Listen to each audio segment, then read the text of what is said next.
ദൈവ തിരുനാമത്തിന് മഹത്വമുണ്ടാകട്ടെ. അനുഗ്രഹിക്കപ്പെട്ട പുത്തൻ പ്രഭാതത്തിനായി നന്ദിയോടെ ദൈവത്തിന് സ്തോത്രം ചെയ്യുന്നു. ഇന്ന് 2024 ഡിസംബർ മാസം 13-ാം തീയതി വെള്ളിയാഴ്ച. ജീവജലത്തിൻ്റെ പുതിയ എപ്പിസോഡിലേക്ക് എല്ലാ ദൈവമക്കൾക്കും വീണ്ടും വരുന്നവനായ യേശുക്രിസ്തുവിൻ്റെ അതിപരിശുദ്ധ നാമത്തിൽ സ്നേഹ വന്ദനം. ഈ ദിനം നിങ്ങൾക്കേവർക്കും സന്തോഷവും നന്മയും അനുഗ്രഹവും ഉയരത്തിൽ നിന്ന് തമ്പുരാൻ പ്രദാനം ചെയ്യട്ടെ എന്നുള്ള പ്രാർത്ഥനയോടെ ഇന്നത്തെ വാഗ്ദത്ത വചനത്തിലേക്ക് പ്രവേശിക്കാം. ഇന്ന് ജീവജലത്തിൽ കൂടി പ്രോമിസ് വേഴ്സായി നമുക്ക് ലഭിച്ചിരിക്കുന്നത് യോശുവയുടെ പുസ്തകം 11-ാം അധ്യായം 15-ാം വാക്യം. ജോഷുവ ചാപ്റ്റർ 11 വേഴ്സ് 15 നാം ഇങ്ങനെ വായിക്കുന്നു: യഹോവ തന്റെ ദാസനായ മോശയോട് കൽപ്പിച്ചതുപോലെ മോശ യോശുവയോട് കൽപ്പിച്ചു. യോശുവ അങ്ങനെ തന്നെ ചെയ്തു. യഹോവ മോശയോട് കൽപ്പിച്ചതിൽ ഒന്നും അവൻ ചെയ്യാതെ വിട്ടുകളഞ്ഞില്ല. ഇന്ന് നാം വായിച്ചു കേട്ട വാഗ്ദത്ത വചനത്തിൽ പ്രധാനപ്പെട്ട 3 കഥാപാത്രങ്ങളെയാണ് നമ്മെ പരിചയപ്പെടുത്തുന്നത്. ഒന്ന്, സർവശക്തനായ ദൈവം. 2, അദ്ദേഹം ഇസ്രായേൽ ജനത്തിനു വേണ്ടി തിരഞ്ഞെടുക്കപ്പെട്ട ദൈവപുരുഷനായ, ദൈവദാസനായ, പ്രവാചകനായ, ദൈവത്തിന്റെ സ്നേഹിതനായ മോശ. 3-ാമത്തെ ആള്, അതെ, മോശയ്ക്ക് ശേഷം ഇസ്രായേൽ ജനത്തെ നയിച്ച് ദൈവഹിതപ്രകാരം വാഗ്ദത്ത നാട്ടിൽ കൊണ്ടെത്തിച്ച യോശുവ. യോശുവയുടെ പുസ്തകത്തിലെ മറ്റ് സംഭവങ്ങളിലേക്കൊന്നുമല്ല ഇന്നത്തെ വാഗ്ദത്ത വചനം നമ്മെ നയിക്കുന്നത്. ഒറ്റ കാര്യം 2 പേർ ഒരുപോലെ ചെയ്തു. അതാണ് ഇന്നത്തെ വാഗ്ദത്ത വചനത്തിൽ രേഖപ്പെടുത്തിയിരിക്കുന്ന കാര്യം. ദൈവം മോശയോട് ചില കാര്യങ്ങൾ പറഞ്ഞു.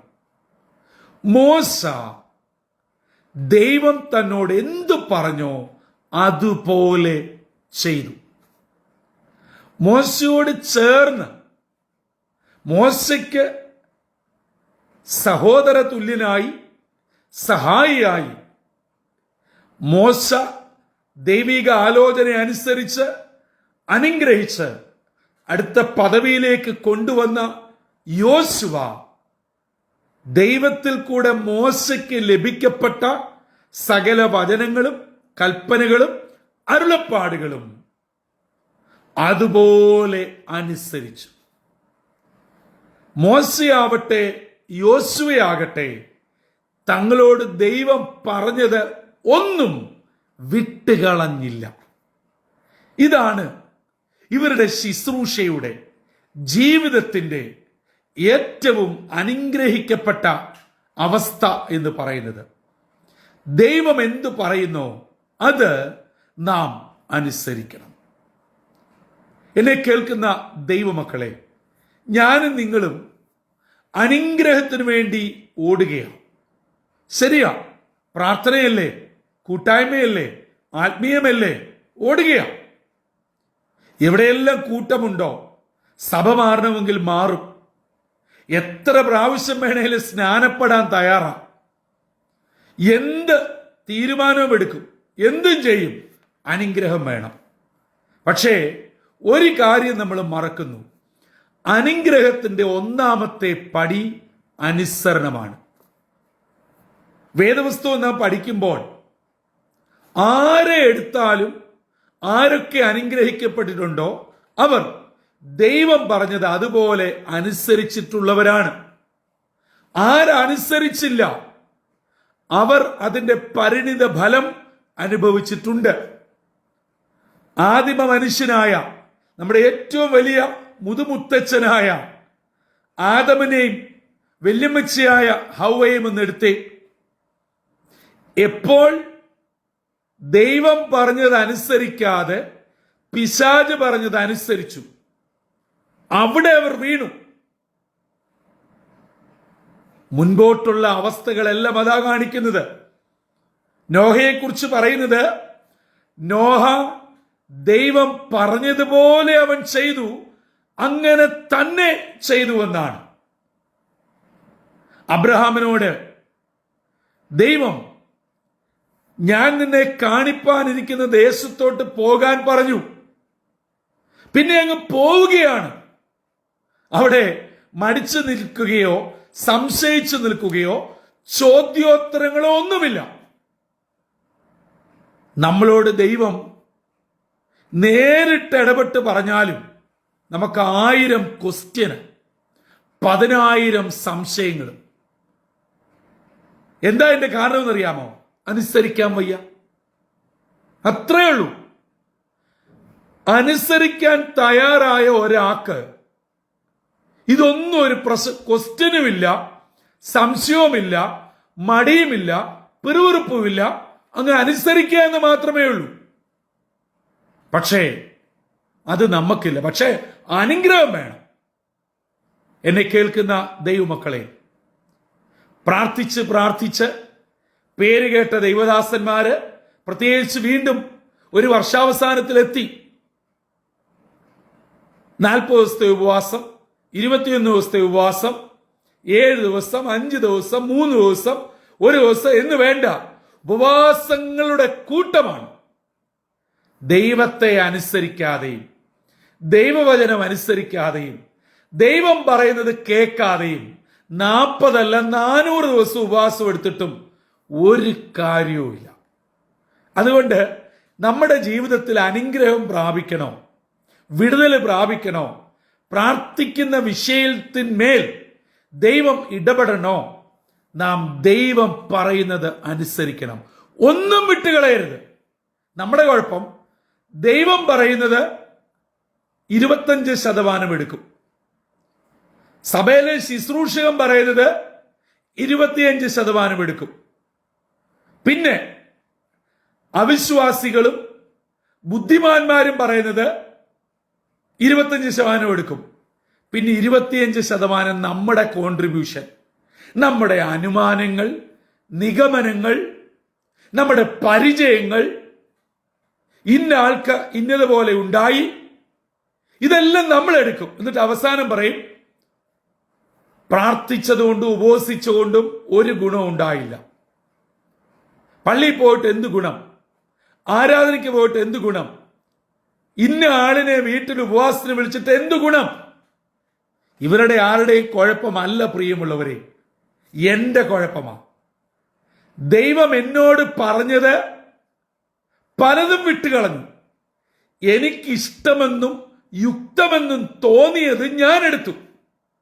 പക്ഷെ ഇന്നത്തെ വാഗ്ദത്ത വചനത്തിൽ കൃത്യമായി രേഖപ്പെടുത്തിയിരിക്കുന്നു, ദൈവം പറഞ്ഞതൊന്നും വിട്ടുകളഞ്ഞില്ല. നമ്മൾ ചെയ്യുന്നത് ദൈവം പറയുന്നത് വിട്ടുകളയും. ദൈവമില്ലാത്തവരും ദൈവത്തിന്റെ പേരിൽ പറയുന്നവരും ഒക്കെ പറയുന്നത് വേദവാക്യമായിട്ടെടുക്കും. അതിനേന് ആശുപത്രിയിൽ നിന്ന് കയറാൻ സമയമില്ല. മനസ്സമാധാനം എന്നൊരു കാര്യം ജീവിതത്തിലില്ല.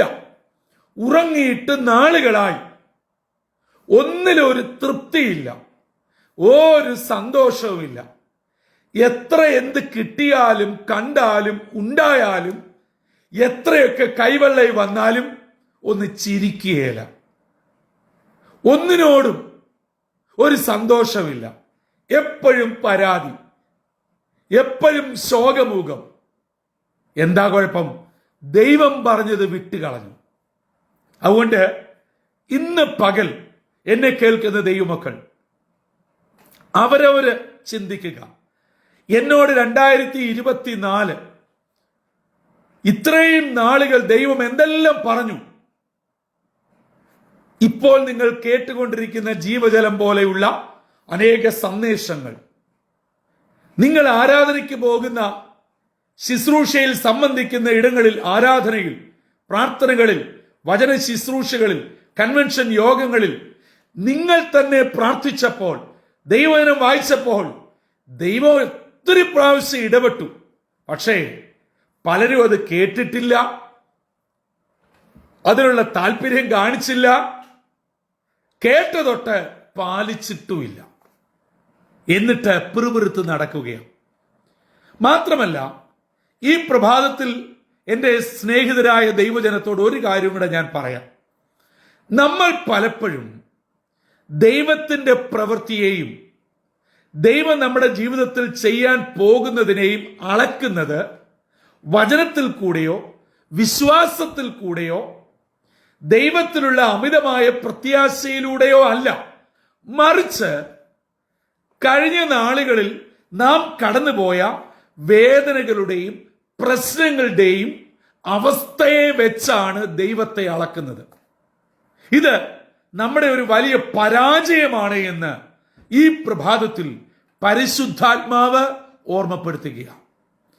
കഴിഞ്ഞകാല ജീവിതത്തിൽ വീഴ്ചകളും താഴ്ചകളും രോഗങ്ങളും ദുഃഖങ്ങളും പ്രശ്നങ്ങളും ഒക്കെ ഉണ്ടായേക്കാം.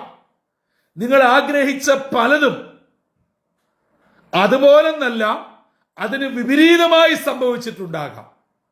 ജോലിയിൽ പ്രശ്നമുണ്ടായേക്കാം, വിസ നഷ്ടപ്പെട്ടേക്കാം, നിങ്ങൾ എഴുതിയ പരീക്ഷകൾ ആവർത്തിച്ചെഴുതിയിട്ടും തോറ്റു എന്നിരിക്കാം. വിദേശത്ത് പോകുവാൻ എല്ലാം ചെയ്തു, ഒരു പ്രാവശ്യമല്ല പല പ്രാവശ്യം നടന്നില്ല. ഇങ്ങനെ പോകുന്നു നീണ്ട നിര. ദൈവമക്കളെ, നിങ്ങൾ ആത്മാർത്ഥതയോടെ നിങ്ങളുടെ പ്രാർത്ഥനാ വിഷയത്തെ നോക്കി ഒന്ന് സ്വയം വിലയിരുത്തിക്കുക. ഇന്നിപ്പോൾ നിങ്ങൾ പ്രാർത്ഥിക്കുന്ന പല വിഷയത്തെയും നിങ്ങൾ അളക്കുന്നതും കാണുന്നതും മേൽ പറയപ്പെട്ട പോലെ കഴിഞ്ഞകാല നിങ്ങളുടെ ജീവിതത്തിന്റെ പരാജയങ്ങളുടെ അളവുകോല് വെച്ചല്ലേ? പാടില്ല, ഒരിക്കലും പാടില്ല. അതൊരു ദൈവ പൈതലിന് ചേർന്നതല്ല. ഇന്നലകളിലെ പരാജയം നാളുകളിലെ വൻ വിജയമാക്കി തീർക്കുവാൻ ദൈവത്തിന് കഴിയും. വിശ്വസിക്ക്, ഏറ്റെടുക്ക്. ദൈവം പറയുന്നത് അതുപോലെ ചെയ്യും.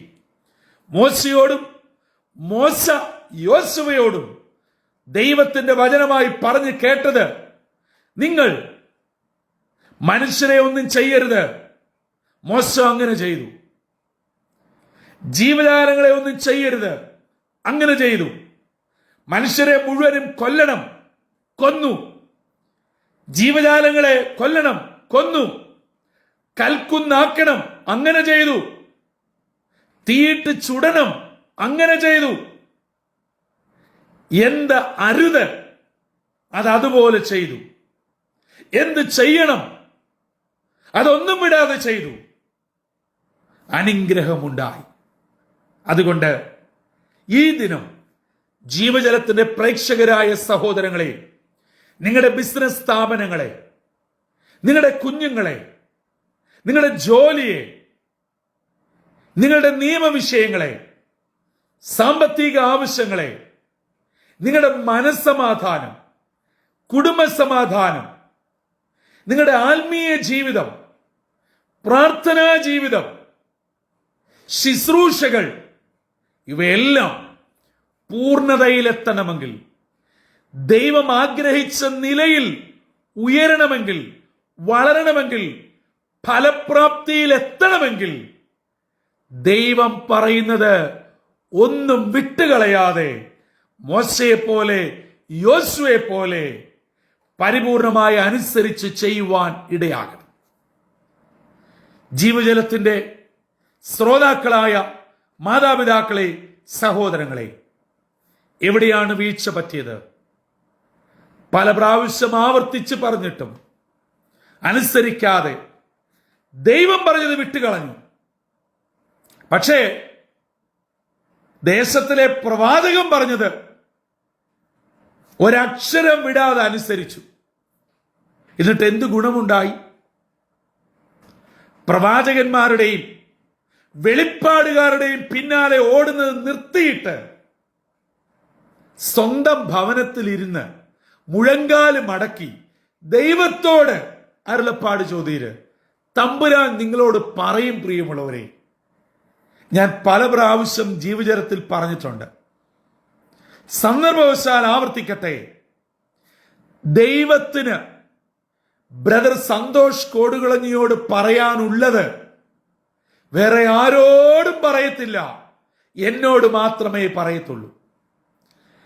എന്നെ കേട്ടുകൊണ്ടിരിക്കുന്ന നിങ്ങളോട് ഓരോരുത്തരോടും ദൈവത്തിന് പറയാനുള്ളത് നിങ്ങളോട് മാത്രമേ പറയുകയുള്ളൂ. പക്ഷേ നമുക്കതിന് സമയമില്ല, ക്ഷമയില്ല, ഇരിക്കാൻ വയ്യ. അതുകൊണ്ട് ഈ കാര്യങ്ങളിൽ നിന്നൊരു കച്ചവട ചരക്കായി മാറി. അതല്ലേ ശരിക്കും സംഭവിച്ചത്.